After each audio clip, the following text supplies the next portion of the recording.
Good morning, everybody, and welcome to our next educational series. This is the New York City Hospitality Group, and today we have a very special panel that's going to discuss delivery. My name is Derek Sherman. I am the director of the New York City Hospitality Group. The New York City Hospitality Group is a collection of professionals that services the hospitality community by creating a forum for educational events.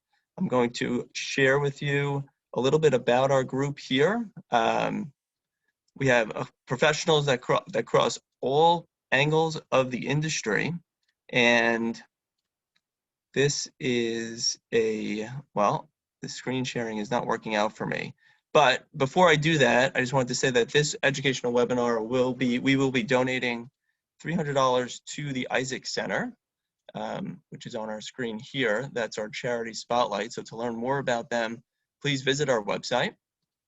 And without further ado, I'm going to pass it off to Scott Landers, who is an NYCHG member and will be leading us in this discussion today. Excellent. Thanks, Derek. Great to be with you, everyone, this morning. My name is Scott Landers. I'm one of the co-founders of Figure 8 Logistics. We are a food delivery consulting firm based here in New York, and we work with restaurants of all sizes to help them build their delivery business. So for today's panel, we really wanted to bring that logistics expertise to life and show you the faces behind the scenes on all of our deliveries. So this panel is geared for restaurant operators, and will feature both restaurant operators and logistics operators here in New York. So with that, we'll go around and introduce our panelists. So first up, we have Melanie Frost, who is the Chief Operating Officer of Essebagel. Morning, Melanie. Good morning. Thanks, Scott. Good to be here. And we have Alex Blum, the CEO of Relay Delivery. Hey, Scott. Hey, good morning, Alex. And Morning. then we have Jesus Taveras and Junior Perez, the co-founders of Cater Wheels, a catering delivery company also based here in New York. So this will be our panel for today. We'll start by going around, and I would love just for each of the panelists to give about a minute introduction of themselves. Who are you? What's your role? And how did you first get into the world of food delivery? So Melanie, we'll start with you. Hi, I'm Melanie Frost from Essebagel. My family started the business, Essebagel, over 44 years ago.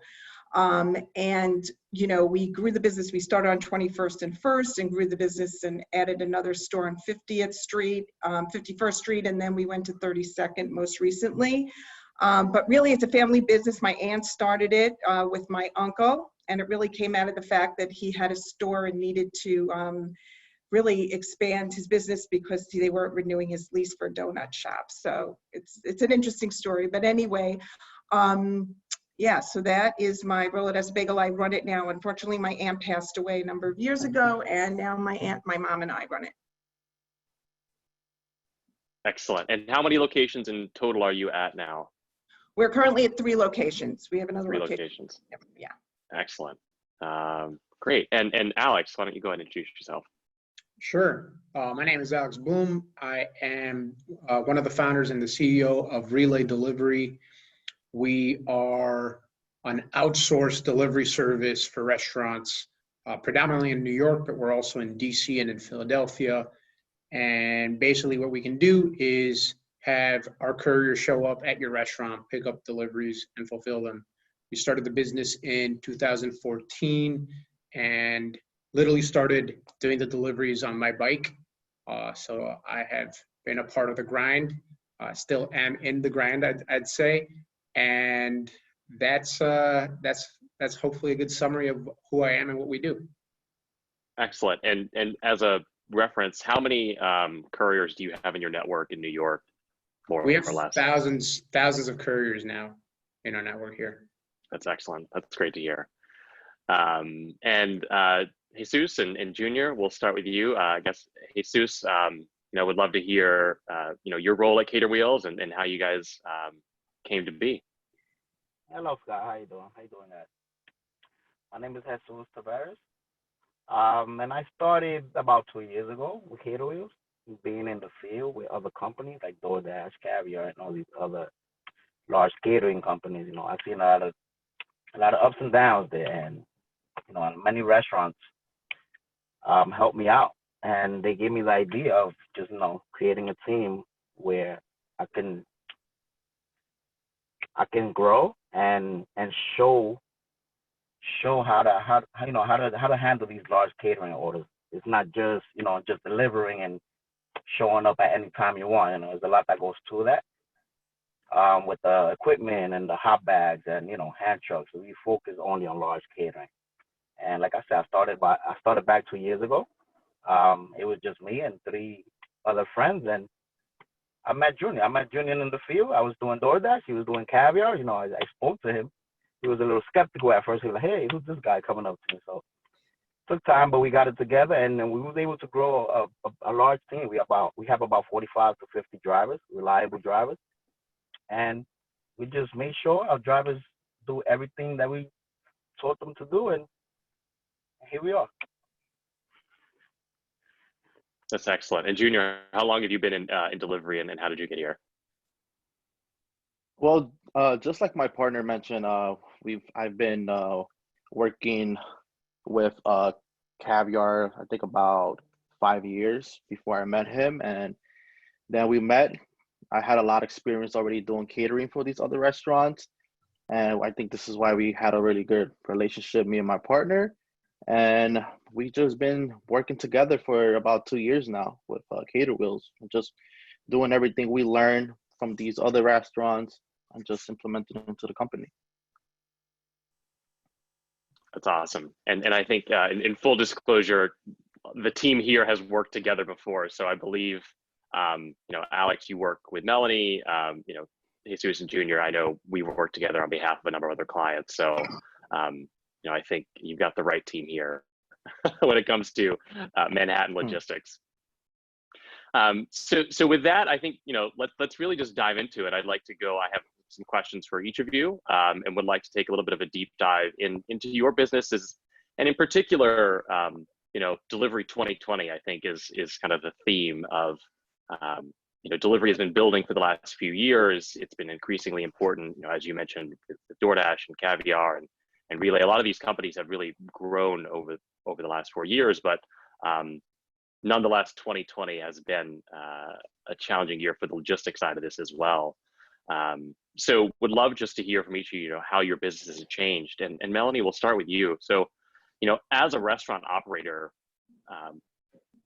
March 16, everything closes down. I guess we're now 6, 7, 8 months past that. I can't even keep track of time, but maybe just take us through, from your perspective as a restaurant operator, what happened to your business both in those first couple of months, and maybe what have you learned and been able to change and roll out in the months since then? Sure. So, yes, Scott, thank you. Like everyone else, our business, March 16th was doing, well, like a lot of people, we were doing very, very well.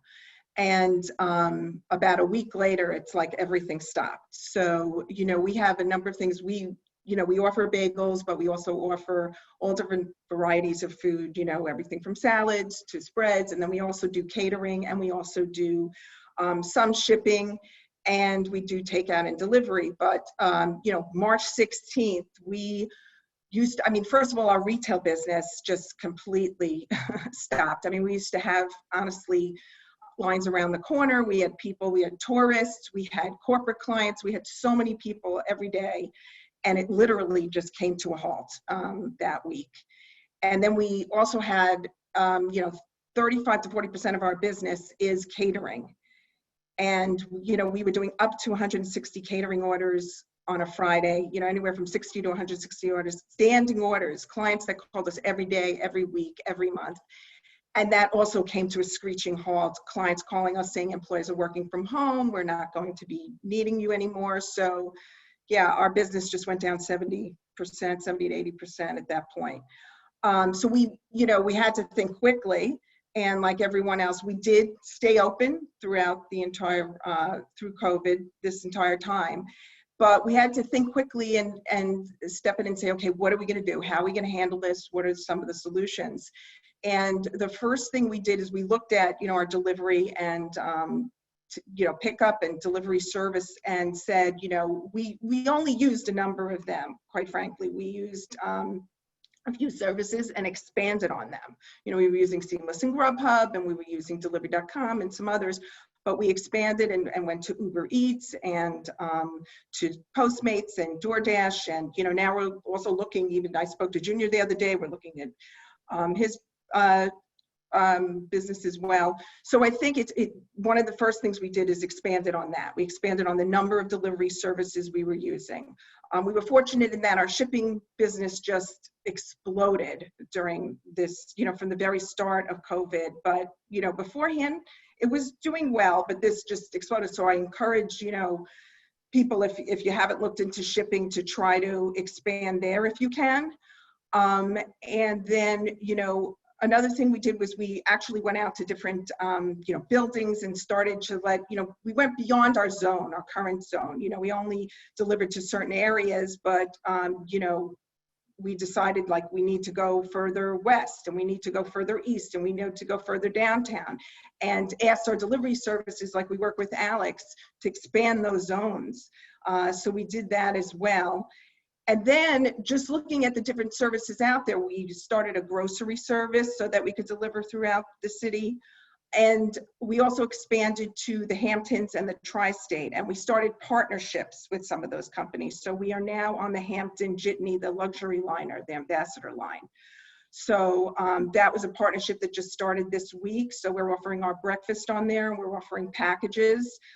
We have seen an increase in our business in the Hamptons and Tri-State, meaning Queens, Brooklyn, Long Island, Connecticut, New Jersey, and we partnered with Juice Press for that. They were already delivering, and we, spoke with them. So, and another thing is we're partnering with different restaurants as well. So currently we have a partnership with the EJ's Luncheonette, and they actually use Estebago as an outpost for us. So, there's all these different things we had to think about. Certainly, with delivery, we had to expand on everything, and we're looking for different ways. We're doing an event this week with the New York City Food and Wine Festival, and that's another way we're doing more shipping. So we're looking at different ways to continue to deliver, and we're also looking at a nationwide service to even do our part-baked bagels to different restaurants throughout the country. So all of these things, we definitely have to have the right delivery people in place, the various companies that work in delivery, different logistics to do those things. So I think it's very important to have those kind of partners that you work well with, and also to look at your current business and see what other things you can possibly do to increase that business as well. Thanks, Melanie. And I know I have a lot of questions coming out of that. And that reminds me, to all of our panelists, we will have about a 10-15 minute Q&A session at the end. So if you have any questions, please go ahead and drop them in the chat, and we'll circle back to those at the end. And I know I'll have a lot more questions for you, Melanie, but in short, it sounds like, one of the key things, just hearing you go through that range of services, is partnerships and the importance of working with others, both, it sounds like across the industry, other restaurants, other logistics providers, other online marketing and customer acquisition players. So that to me is the biggest lesson that I hear from Estebago. And, clearly I think it shows some results, because you've been able to keep restaurants open and continue to, stay open for another week and continue to look for these new channels as they emerge. Because I think what we found, at least on our side, is it's been a very fluid situation. Every month seems like it has a new challenge. But speaking of partnerships, you mentioned Relay and Alex, working with Estebago to continue to help, expand your trade area. So Alex is the person who's actually, responsible for delivering thousands of bagels across New York, both on behalf of Estebago and many other restaurants. Like, what's the other side of that coin that the restaurant operators maybe haven't heard about? And what have you been working through with your team when it comes to expanding zones or responding to some of these changing dynamics over the last 6 months? Yeah, I think the main thing that we did pretty much off the bat was reach out there was a lot of restaurants that reached out to us in terms of wanting to expand their zones or see what we could do together to try to drive more sales to those locations. And so we did that, and then also proactively reached out to, all of our merchants really, and worked with them to expand their zones. Something that is interesting, I guess, or overlooked often is just adding a couple of blocks to your delivery zone will have an exponential effect in the area that you can reach. This is something that is back to Relay's roots. When I was sitting down with restaurant owners back in 2015, the exercise I'd like to go through with them is say, hey, this is your current delivery zone. It's called 5 by 5 blocks. So your delivery area is 25 city blocks. If you work with us, we'll be able to expand your zone, call it to 7 by 7. So it doesn't sound like a big difference, right? It's 5 to 7, but on the area side, you take something that is 25 area to 49. So you're almost doubling that delivery area. And in Manhattan, under normal circumstances, I guess, that's literally hundreds of thousands of new customers. These are people that weren't even aware that your restaurant existed prior. And so it really does a dramatic number on your sales. I'd say that was kind of the main thing that we did proactively with merchants. On our end, it was really just trying to predict, and it obviously threw all of our forecast models out the window, just trying to make sure that we had enough couriers in the right places at the right times to sustain delivery volumes, which were shifting, right? We saw obviously a really dramatic decline in volume in Manhattan, but that shifted to Brooklyn and Queens and New Jersey and Philly as well. And so we all of a sudden kind of had a displacement in terms of where volume was happening. And so that was something else that we had to have a fairly substantial push to bring more couriers online in Brooklyn, for example, in the early weeks of April, which was not something, we're something that we're used to in Manhattan, but not necessarily in Brooklyn. So that was an interesting shift. And then, something that we also saw, which is, I'm sure we'll hear about more in the panel, is catering cratered. Like any order measured as like any order over $250, $200, really took a nosedive in general, but obviously especially in Manhattan. And so that was another pretty dramatic shift. Yeah, and I think that's a great kind of lead up into hearing about Cater Wheels and what they've been working with. So Junior and Jesus, I think it's no surprise that offices are still closed, and with that, catering is I would assume still down, at least for most of the clients that I work with. They're still maybe starting to come back in little pockets here and there, but it's nothing like what catering was on March 15th. So would love to hear from you, as the guys on the front line, both, actually delivering these orders, but, building a business off of a Manhattan catering business. How have you had to change? And maybe in the last month or so, have you seen any sense of things starting to rebound, even in the slightest?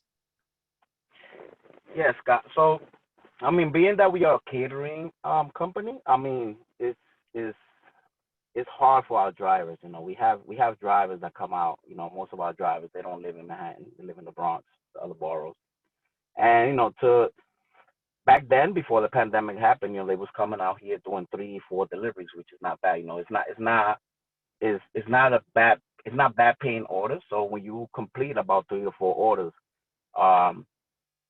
it makes big days sometimes. But now it's like, it's hard to get these drivers to come out. We're not doing many orders like before, and it's hard to get them out here to just come for one delivery and it's just like drive back home. It's really challenging. So we lost a lot of drivers, and we also hired. We had to really work and hire and just wait to see what's gonna happen. Like we had no idea what was gonna happen, if it was gonna pick up or not. And just try to keep your drivers there because it takes time to train these drivers. It's not drivers that we hire and we just tell them, hey, go and do what you know how to do. No, we actually go with these drivers on a weekly basis, like when they first get hired, and we train them our way, the way we want everything to run. So it's challenging to to just hire all these drivers and do everything over and over again, and just waiting to see if it picks up, and it has been picking up, So just hope everyone just hang around and help us out with whatever we need. Every order counts. Large order, small order, it counts. They all count. Absolutely. And Junior, maybe can you describe a little bit, maybe focusing on the last month or two, where you're starting to see some of your orders come back? Are they coming back to Manhattan and downtown, or are you also seeing, like Alex, more orders to outer boroughs? I'm sure every restaurant operator on the line is really looking to understand, where are these sales coming from today, so they can start to, make decisions for their business as well. Yeah, so basically what we've seen is a lot of group orders coming from companies that want to feed their employees more. They are changing from the traditional serving in trays and having everything out on tables where people could just come in and serve themselves. It's more like group orders where they'll have 50 employees and each employee will have a budget where they can order from specific restaurants, and then they'll bring the food to them. But it's also been a struggle with buildings. Going into buildings has been a struggle too, because they have more requirements. They take more time to get inside. So there's like an additional 15 to 20 minutes on top of the delay when it comes to delivering the food. So we've been seeing a lot of different changes throughout the city, and delivery in New York City, it was complicated before already COVID. So now with everything that they're adding, it's making it a lot more complicated, but we're just adjusting to the new rules that every building has. So it's like relearning everything again that we know about these buildings and teaching our drivers how to get it done the right way.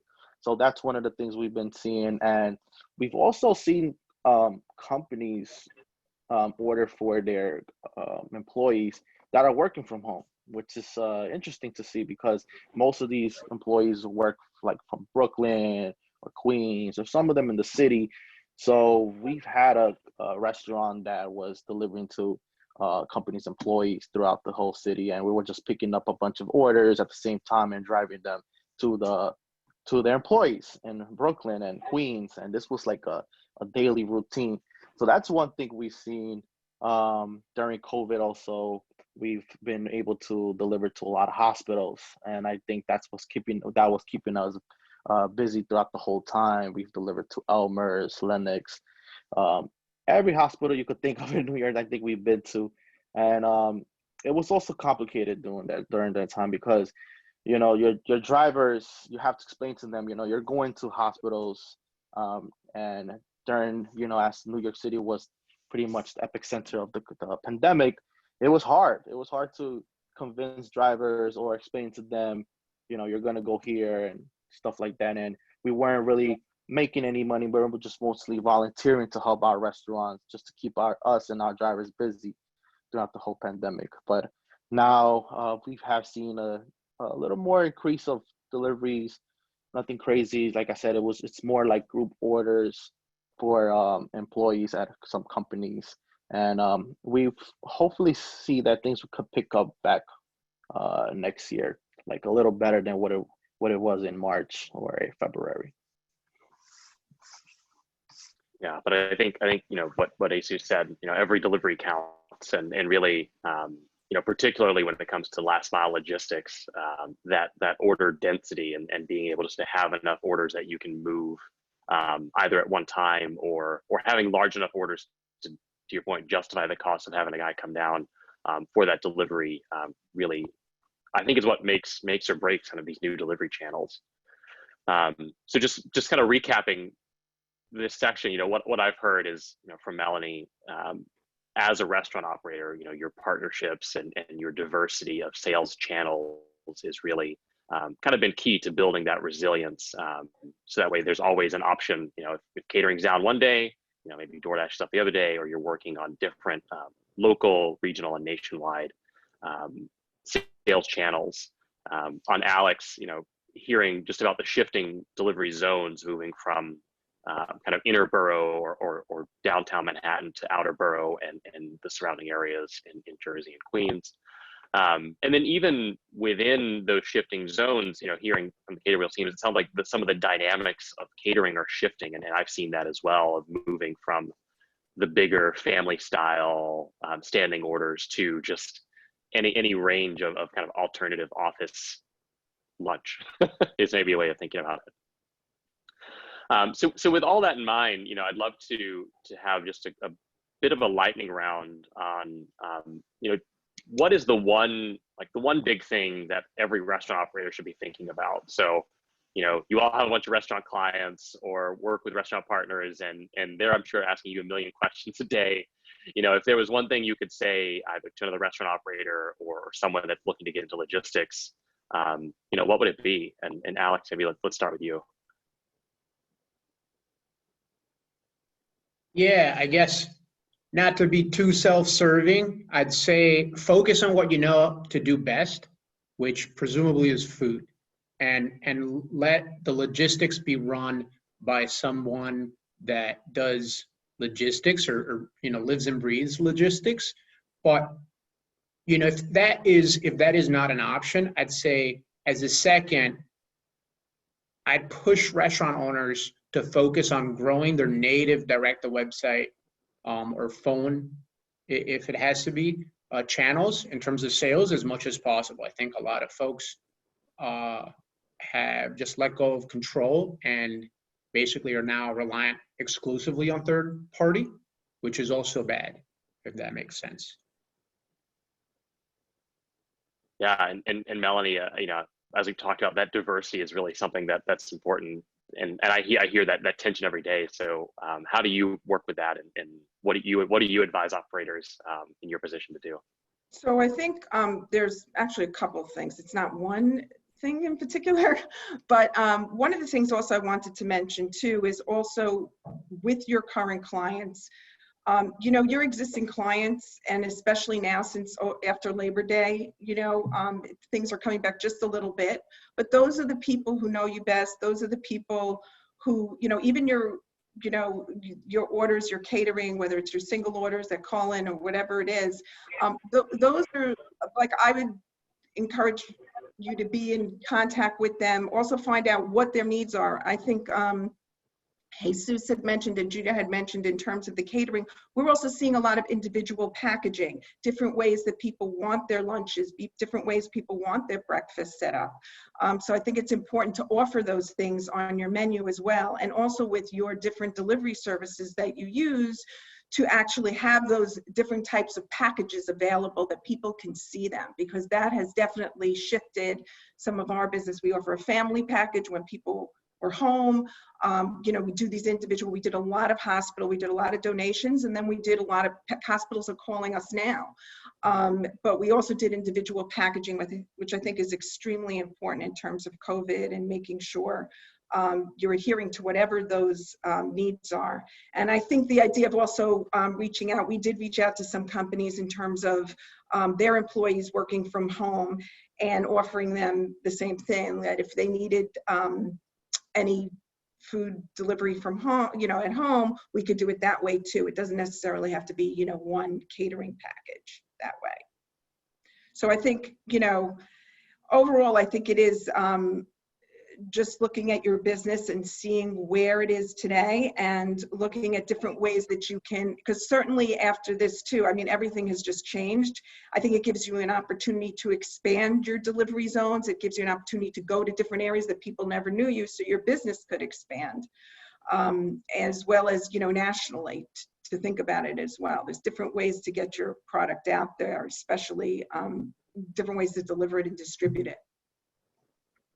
Yeah, so much of it seems like following your guests, you know, as they move either to spend more time at home or a second home or maybe back with their families. I think that's really key, is following the guests. And then Junior and Jesus, when it comes to catering or adjusting to the new catering, I would love to hear what's the one big thing you always recommend, to your clients. I mean, for me, I believe it's timing, preparation. Like being sure, we've been to many restaurants ourselves, and we've seen, the timing is really off. We have to wait for an order, and the order will be delayed by 30, 40 minutes. With everything that's going on right now, things like that cannot happen. You got to focus on your clients, make sure you keep up with them, and find the best way possible to deliver these orders in the right time and the right manner. And the packaging is very important as well. Packaging is very important. I know, now not every driver is gonna get out there and just, do their best job, but packaging is really important, and you don't want to arrive at the place and the food is is looking bad. Presentation it should be looking the same way you left the restaurant. So I guess they should just focus more on the clients, like Alex said. Just leave the logistics for the third party companies, and let them do it. You got to have a team that you trust. You can't just a lot of restaurants just take overs and have the employees. A lot of things can go wrong there. So just focus on your clients and making sure everything's good with them. That's what I think it is. And just expand. Another thing is expand. You need to expand. We don't turn out any deliveries. Some of these customers will pay a delivery to Long Island. We've seen it. Deep part of Jerseys. I'm talking about over 15-mile drive. And some of them don't mind. They don't mind paying it. And that's about it. Just expand as well.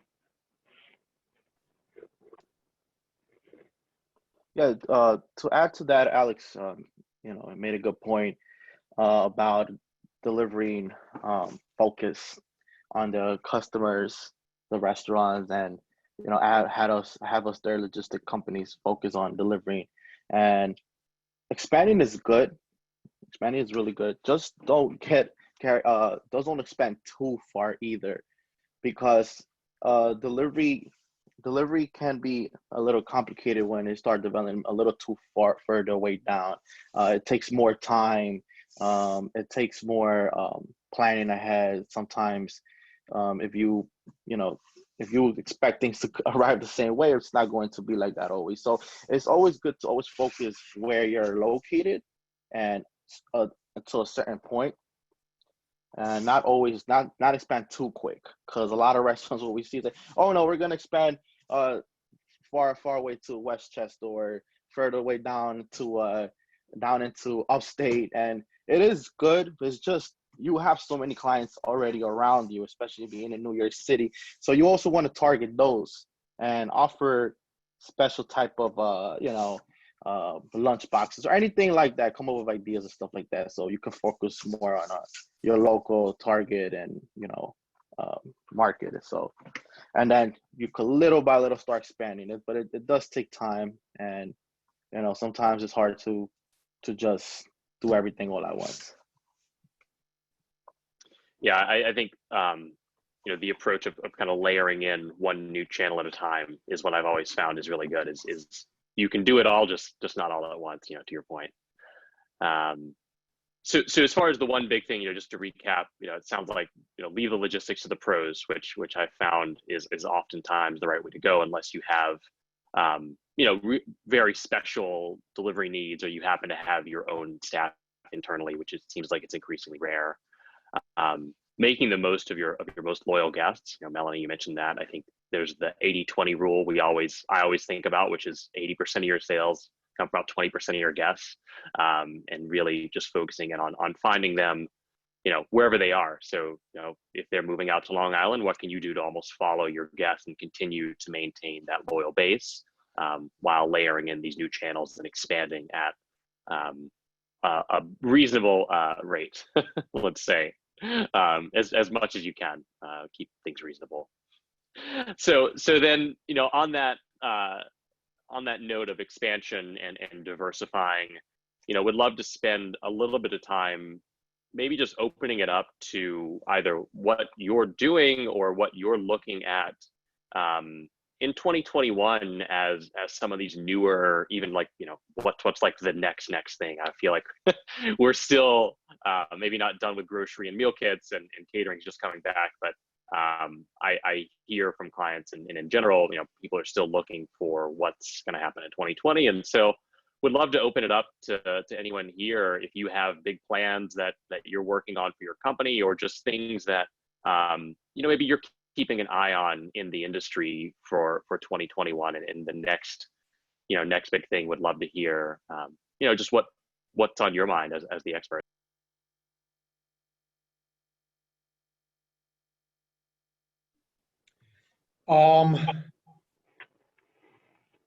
So in terms of pushing delivery forward, again, not to be a broken record, Scott, I think what restaurants really should be doing is focusing on marketing, and marketing.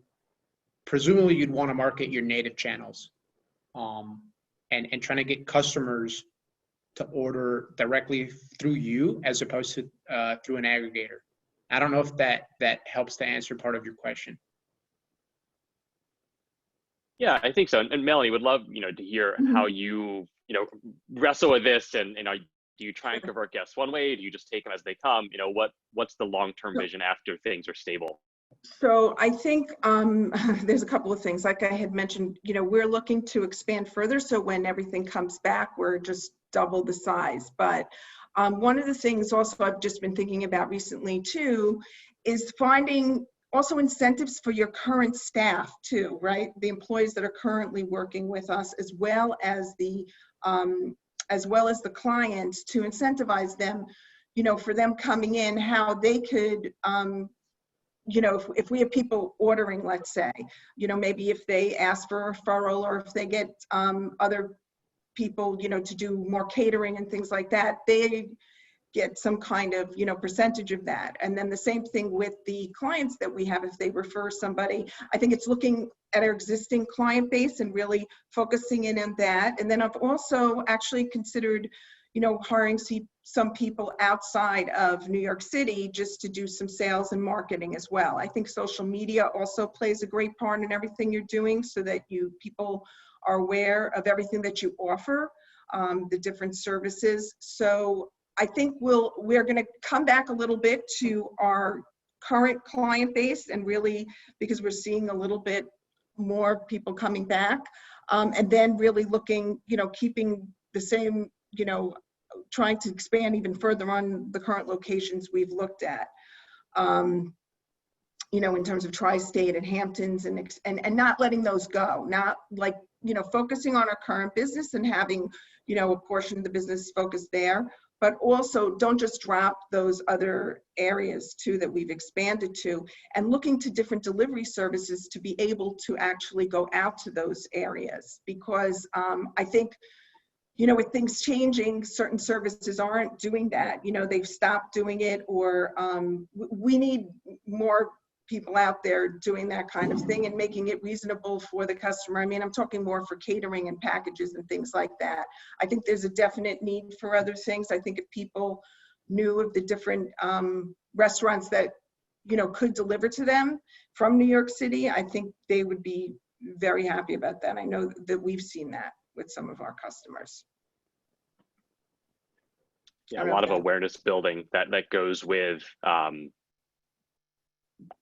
coupling alongside these expanded zones. I feel like it's always a chicken and egg question of which comes first. Do I expand the zone, then try to sell into it, or do I go get a bunch of demand and then expand into that demand?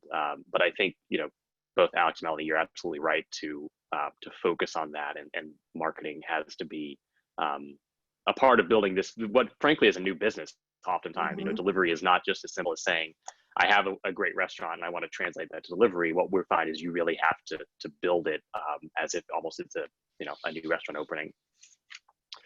And then Junior, Jesus, on your side, what are you looking for toward in 2021? I mean, picking up new restaurants, but we just got to be careful with that. We got to keep a balance.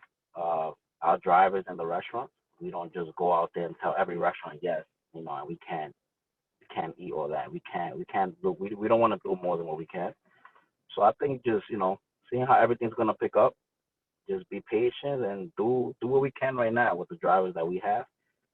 Like I told you before, we don't just, we could always over hire, and we don't want to do that. And the job is not there, the work is not there. So I guess just it's different from what Alex's team does. They more on demand, and more orders come their way, like towards catering. Catering just is a different, two different situations. So I guess we just sit back, try to push some more restaurants, try to drive more restaurants in, and see what happens. At the same time, we hire drivers and keep the balance. That's all. Yeah, I respect that. And so that brings us to kind of the end of our scheduled programming here. But we have a lot of questions in the chat. So let me see if I can pull some of these up, and we'll see if I can put some of these to our panelists. So to start, it looks like we have one from Jessica Cates to Alex specifically. So Alex, your comment about pushing native delivery through your website or mobile app, what is your advice to restaurant operators as to how to best do that? Yeah, it's a great question. And Jessica, I wish I had a magic wand, but I don't. I think it starts with identifying who your high value customers are, and on third-party channels, and getting them to convert.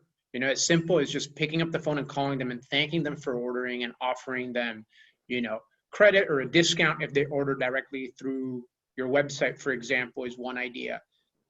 If you can, I think, and Melanie mentioned it, social media is a huge channel for restaurants to advertise themselves in. We've seen a number of restaurants that we work with, both here in New York and in specifically Philly, do a really tremendous job at letting their customers be aware of kind of what specials they have going on. And now you can order directly through Instagram through some partnerships that they have. Chow Now is one integration that I think, or a name also that a lot of you should be familiar with or might be familiar with. And I know Instagram has an integration with them. And so to answer the question, it's, I think, identifying high value customers and starting to convert them first, as opposed to kind of randomly just trying to get folks to order on your website. I think you should be targeted in how you go about that.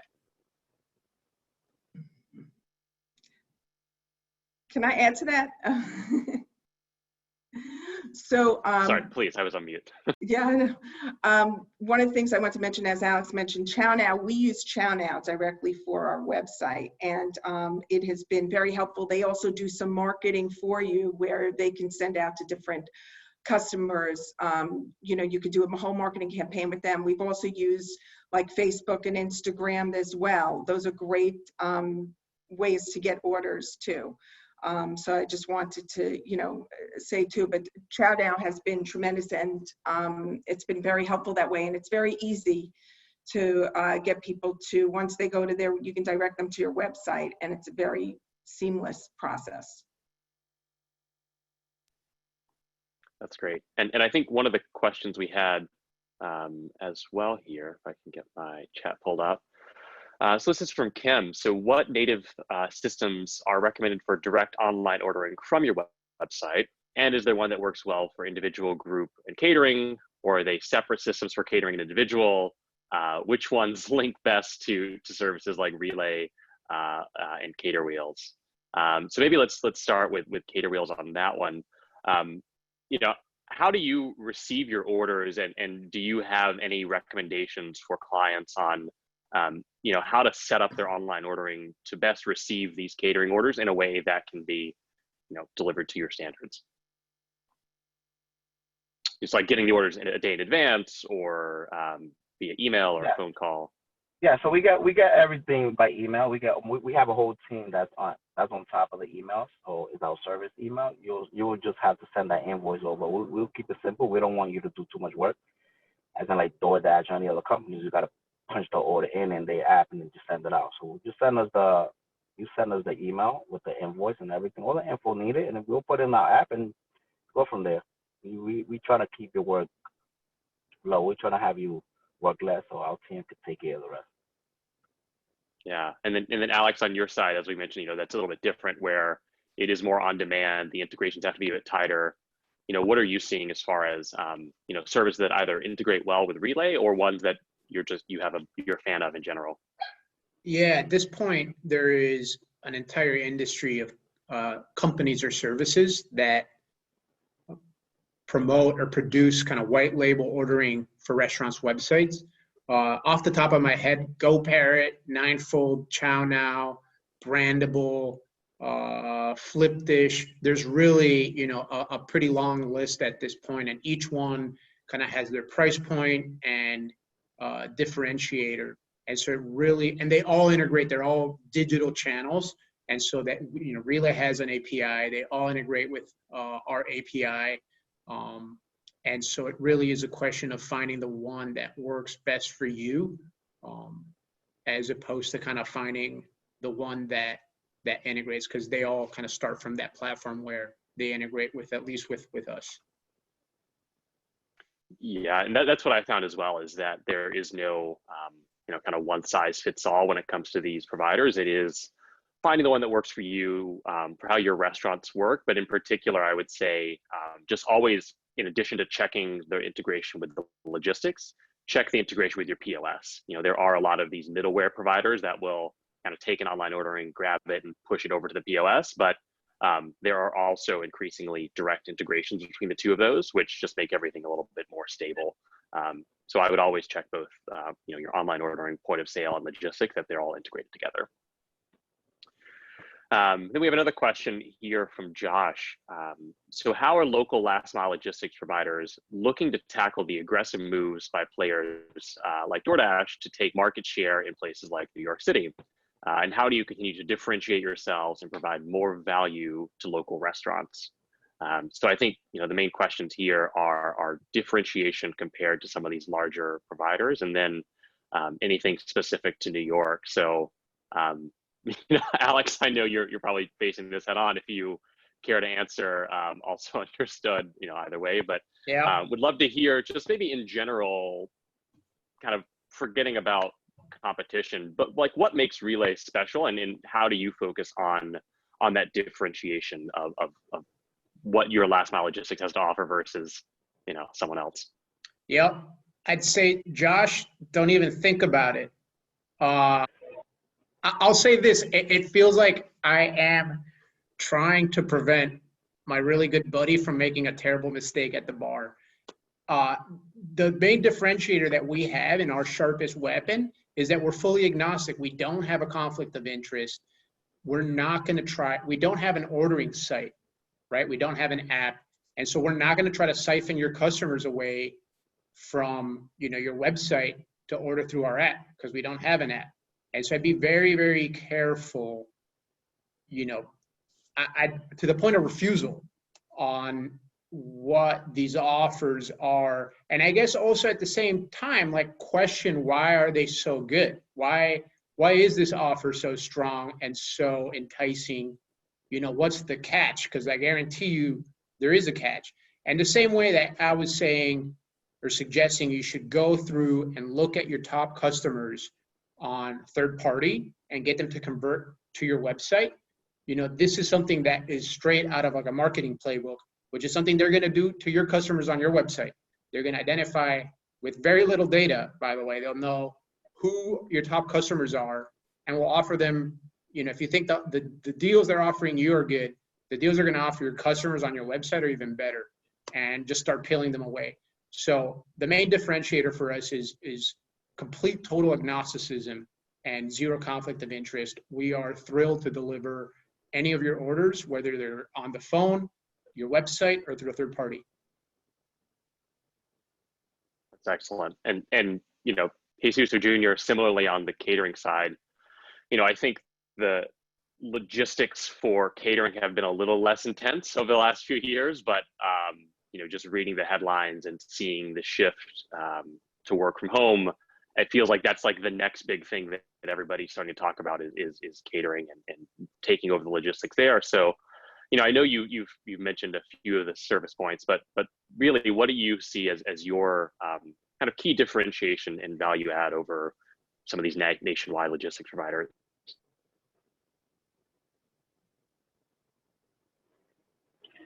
So I think building a relationship with these clients is our main goal for this. We will have a driver deliver to that same customer most of the time. Like, we keep track of that in our app.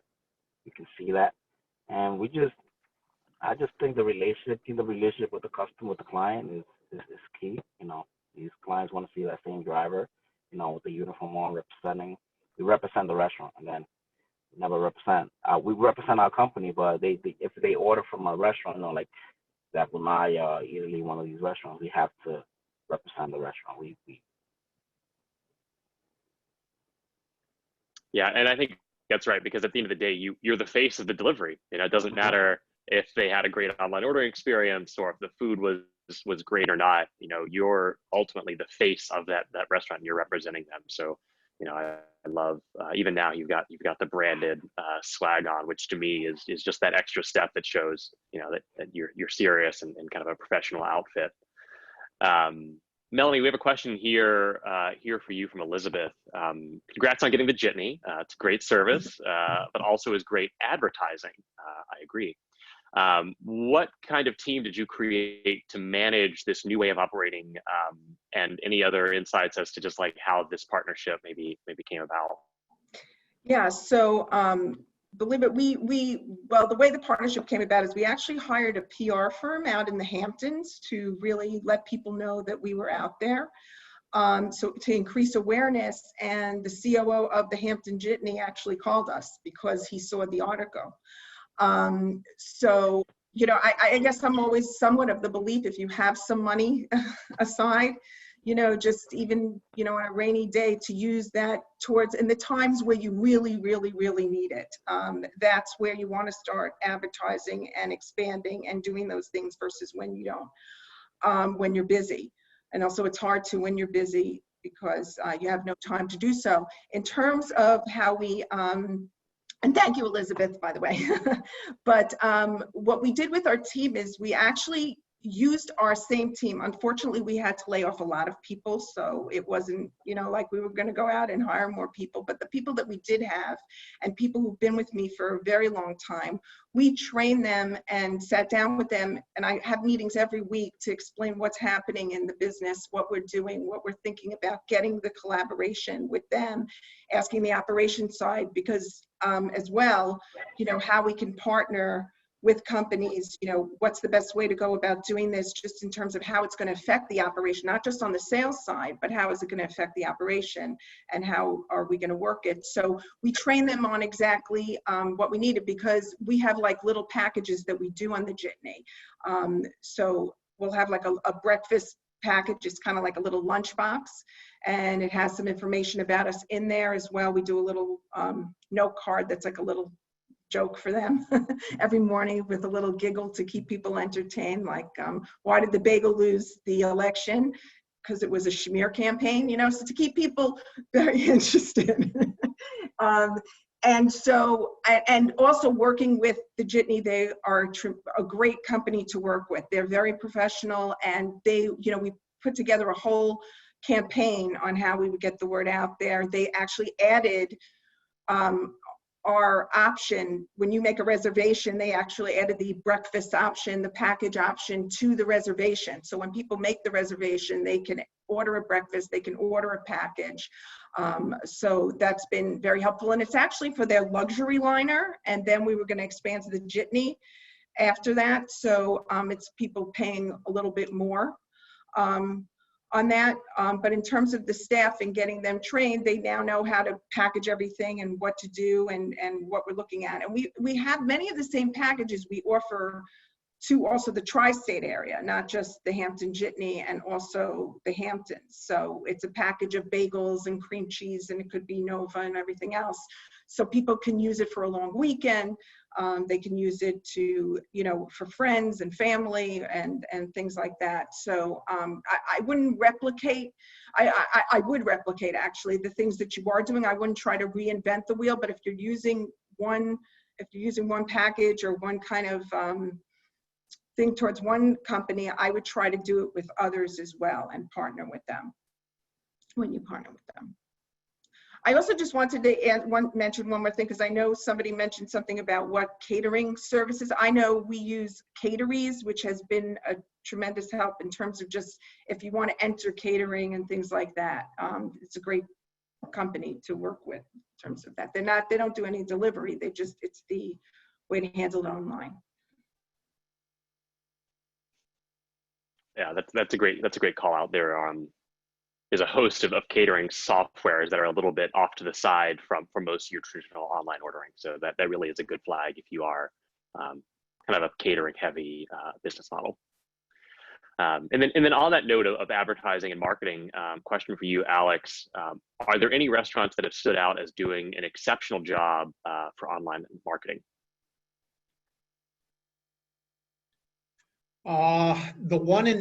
There's one merchant that we work with in Philadelphia called Middle Child, and they, potentially not for everyone, but they have a following on Instagram, and I think have leveraged that channel really well. Personally, I don't understand it, but they certainly seem to hit a spot, especially with their customers. So that's one that you can look at in terms of an example.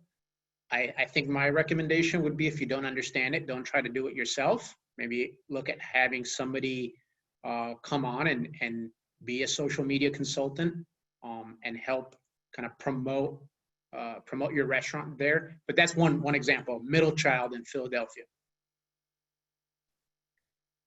Excellent. And I just posted a link to their website in the chat. It's funny you mentioned them. This is the second time they've come up on my radar this week from someone else as well. So whatever they're doing is clearly working, and they have a pretty fun website. But with that, I think we'll go ahead and wind down here. If any final thoughts from the team, or Derek, if you want to close out. But I've really enjoyed this discussion and hearing directly from everybody who's been on the front lines of this as far as restaurant logistics here in New York. Thank you, Scott. Thank you. And thank you to the panel for all your time and your participation. Incredibly insightful and timely. These shared conversations and shared learning is sort of where we find that, a lot of us can sort of help each other. And, we just want to sort of remind the guests that we do these educational webinars every other week. So if you enjoyed this and you think it's helpful, please continue to stay connected to the New York City Hospitality Group. We put our website, and I'll put it again in the chat. It's nychg.org.